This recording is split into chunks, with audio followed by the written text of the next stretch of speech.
கங்காபூர் ஸ்ரீ தத்தாத்ரேயருக்கு ஜெய மங்களம். நிர்குண் மடத்தில் உறைவதற்கு ஜெய மங்களம். கங்காபூர் பகுதியில் அருள்வதற்கு சுப மங்களம்.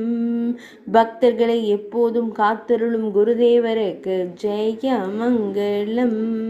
பால்கி என்றழைக்கப்படும் ஆசனத்தில் அமர்ந்தருளும் குருதேவருக்கு ஜெய மங்களம். கனகபூர் பகுதியில் உறைவதற்கு ஜெய மங்களம். பக்தர்களை எப்போதும் காத்தருளும் குருதேவருக்கு ஜெய மங்களம்.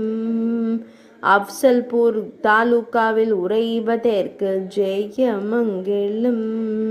காலபுரகி மாவட்டத்தில் அருள்வதற்கு ஜெய மங்களம். கர்நாடக மாநிலத்தில் உறைவதற்கு சுப மங்களம்.